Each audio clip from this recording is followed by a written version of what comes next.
Let's imagine you're stranded in the middle of the Ice Age. You'd probably expect the ultimate threat to be a pack of direwolves, or maybe a saber-toothed tiger. But the absolute worst thing you could possibly encounter here is a bear. But not just any bear, because this bear didn't eat berries. It ate meat. This is the short-faced bear. But why did evolution take a perfectly normal omnivore and force it to become a hyper-aggressive giant? And if it truly was this unstoppable, what actually wiped it out?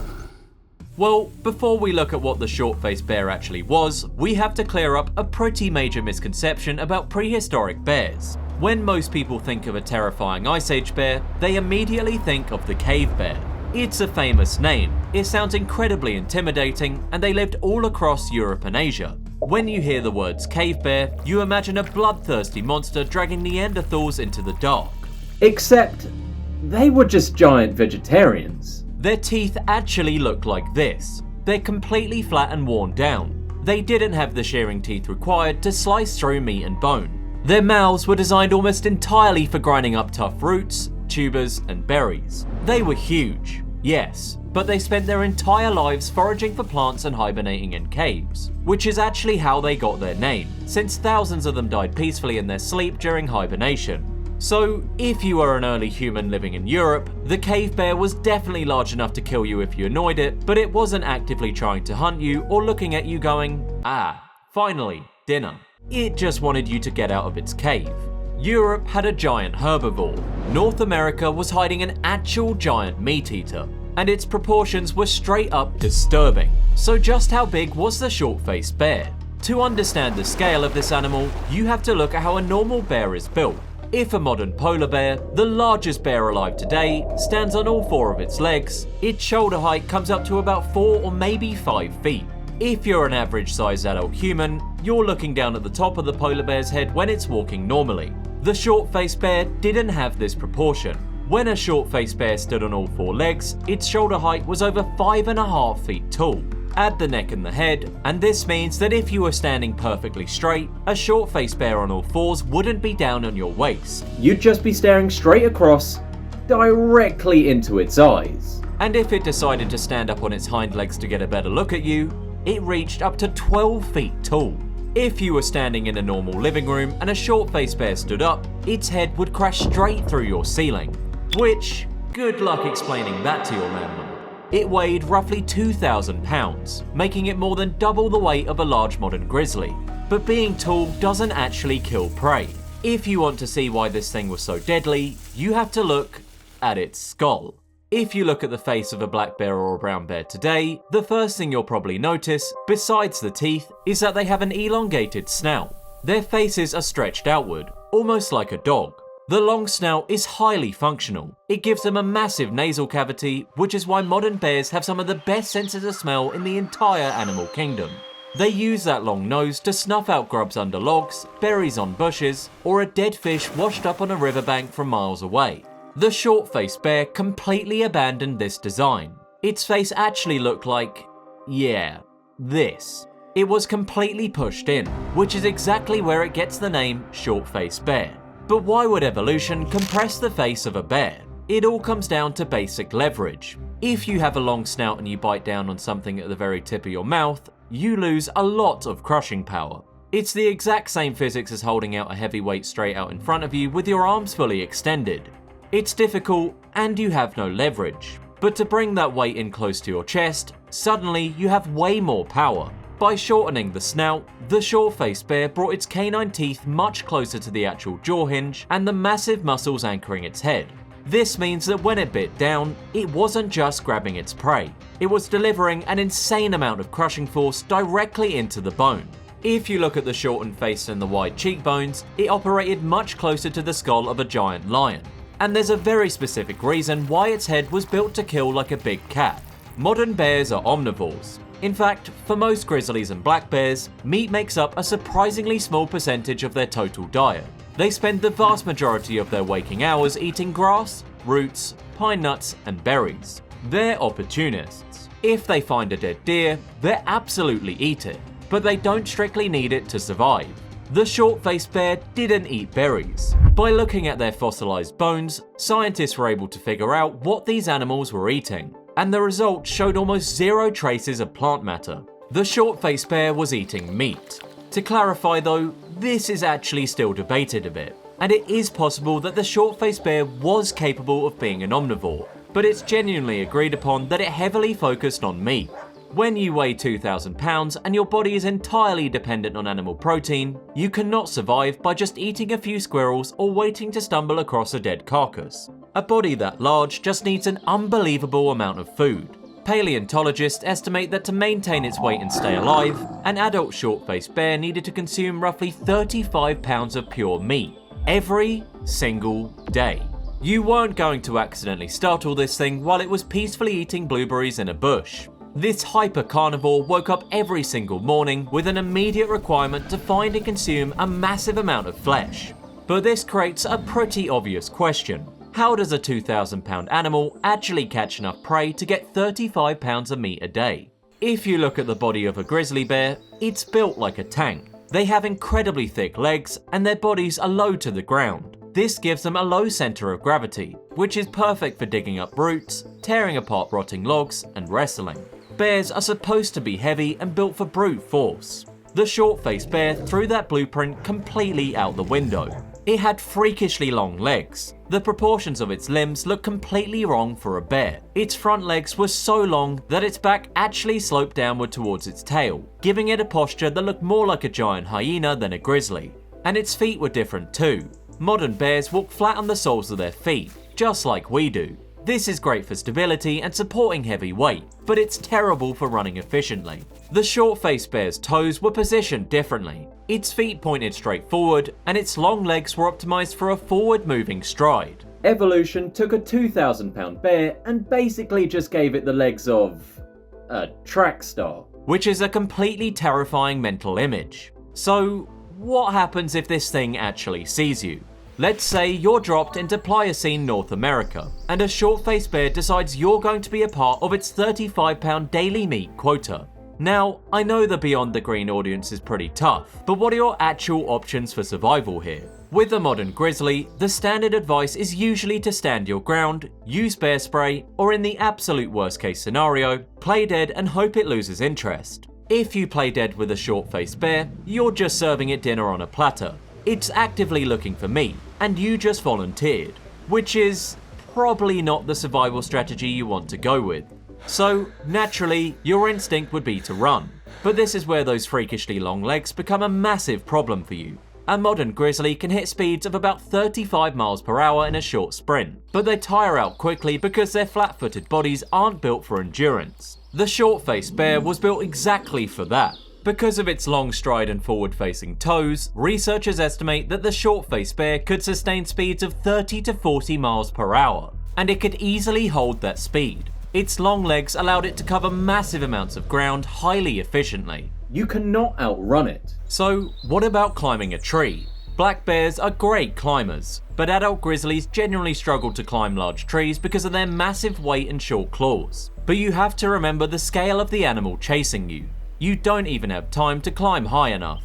Before you even get 10 feet off the ground, the short-faced bear simply stands up on its hind legs, reaches 12 feet into the air, and pulls you back down. There's no running, there's no climbing, there's no out-enduring it. But despite having the perfect anatomy to chase down almost anything on the continent, some scientists believe the short-faced bear rarely actually ran after its own food. When you have a body built for high-speed endurance, it seems obvious that you'd use it to hunt. But running at 40 miles per hour burns an unbelievable amount of calories. And when your body already requires 35 pounds of meat a day just to exist, wasting energy on a long chase is an even worse problem. If you run for 3 miles and miss your prey, you're basically just starving yourself. So, some paleontologists have proposed a completely different theory for how this animal survived. They believe the short-faced bear was a kleptoparasite. Kleptoparasitism is basically just a fancy science word for letting other predators do all the hard work and then simply walking over and stealing it. Think about the environment of Ice Age North America. The plains were absolutely packed with other predators. You had packs of direwolves, American lions, and saber-toothed cats like the Smilodon. These animals were highly specialized hunters that spent massive amounts of energy taking down giant prey like bison, horses, and young mammoths. If you're a short-faced bear, why would you waste your precious energy chasing a horse when a pack of direwolves just killed one 2 miles away? Because of its towering height, the short-faced bear would have been able to see over the tail prairie grass for miles. It could spot a flock of scavenging birds circling a fresh kill in the distance, and thanks to its highly efficient legs, it could just casually jog over to the kill site without burning too much energy. And once it arrived, there was absolutely nothing the other predators could do about it. They either give up the food, or they become the food. Let's look at how a robbery like this actually plays out in the real world. Imagine a Smilodon, a 600-pound saber-toothed cat with serrated teeth, has just successfully taken down a bison. It's exhausted from the hunt and is just starting to eat. Suddenly, the grass parts and a short-faced bear walks into the clearing. You'd expect these two apex predators to engage in an epic battle to the death over the carcass. The saber-tooth leaping into the air, the bear swinging its massive claws. Except, there's no epic battle. The saber-toothed cat just leaves. A single animal, no matter how deadly its teeth are, isn't going to risk its life fighting a 2,000-pound bear that's literally twice its height. Even a pack of direwolves would immediately realize it's a completely lost cause. If they try to defend their kill, the bear is going to crush at least 2 or 3 of them before they even manage to scratch it. The short-faced bear doesn't even need to attack. It just walks up, stands on its hind legs to cast a 12-foot shadow over the area, and essentially says, "This is mine now." And the other predators have no choice but to walk away and go hunt something else.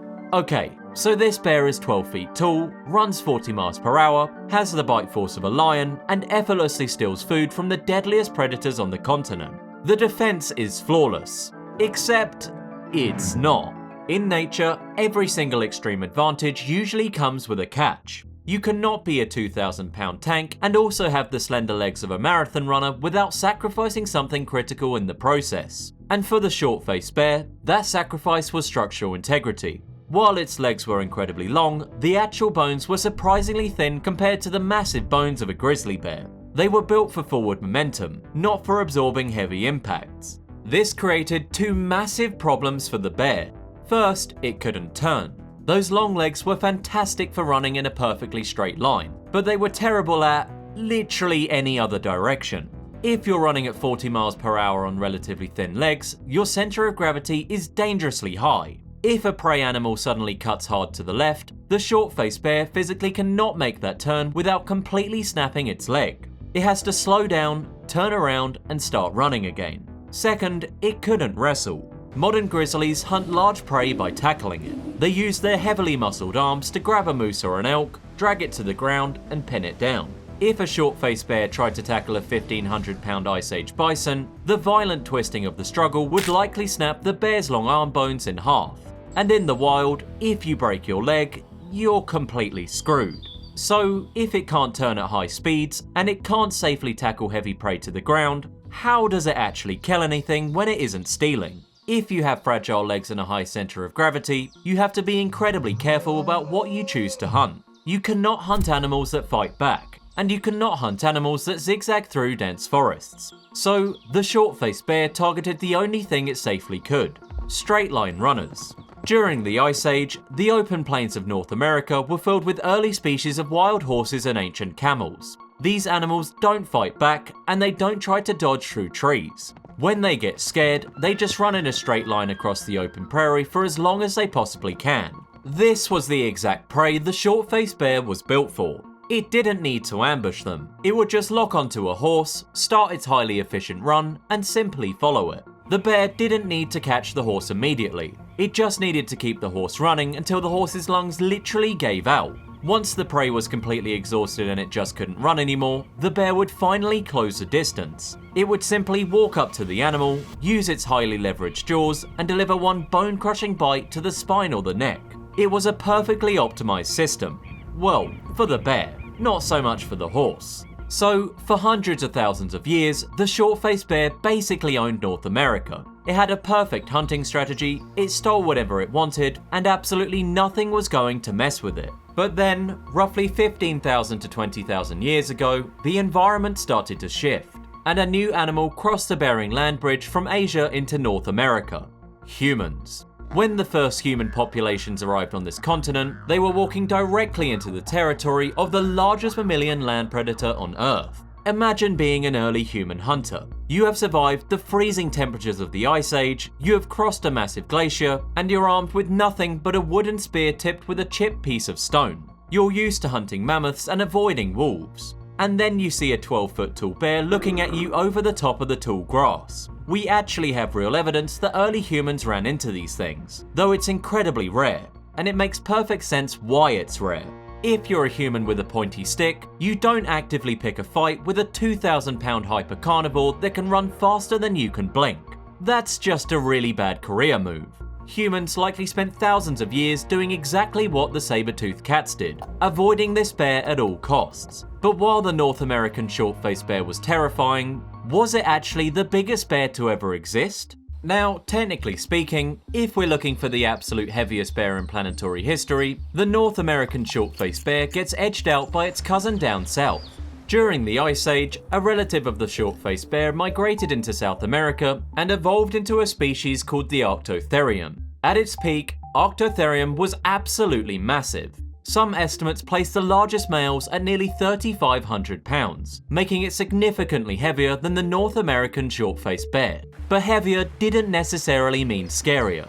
While Arctotherium started out as a giant meat eater, South America was a very different environment. Over time, the massive prey animals began to disappear, and Arctotherium was forced to adapt. It slowly evolved to become more omnivorous. It started eating more plants, its body became much wider, and it lost the slender running legs of its northern cousin. It basically just turned into a sluggish scavenger that spent half its time eating vegetation. So yes, the South American bear was technically heavier, but the North American short-faced bear remained a pure 40-mile-per-hour meat-eating athlete. I don't know about you, but I'd much rather deal with a slow, fat bear eating leaves than a highly optimized track star that needs 35 pounds of my flesh just to survive the afternoon.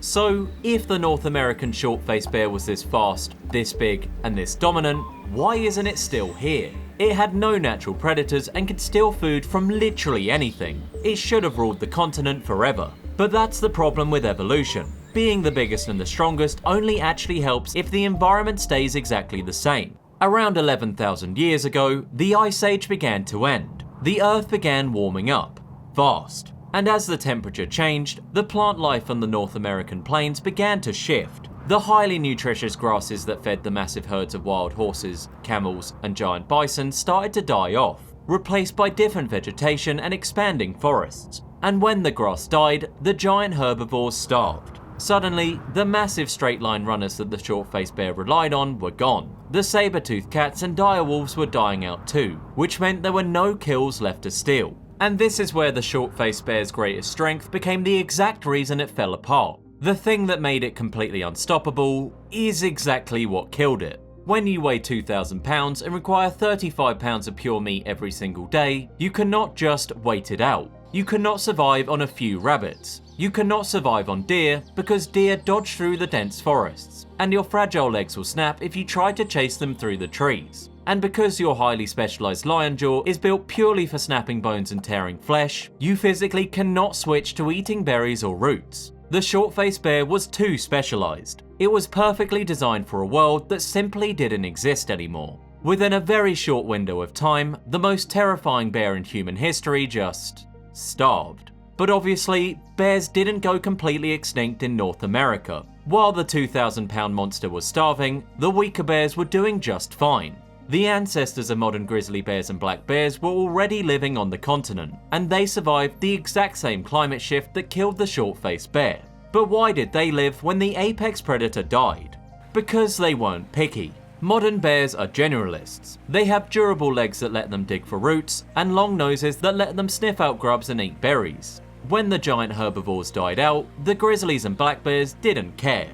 They didn't need 35 pounds of fresh meat. They just shrugged and started eating nuts, bugs, dead fish, and eventually human garbage. Evolution doesn't always reward the biggest, the fastest, or the most terrifying animal. Often, nature aggressively punishes animals that only know how to do one thing. The short-faced bear was perfectly optimized for exactly one thing: But when the world changed, that optimization became useless. And in the end, the most terrifying bear to ever walk the earth was outsmarted by animals that were perfectly happy just eating out of a dumpster. But anyways, thank you guys for watching, and I hope you enjoyed. If you have any suggestions for what topic I should cover next, let me know in the comments, because I do actually read them. And if you want to see another video like this one, check it out here.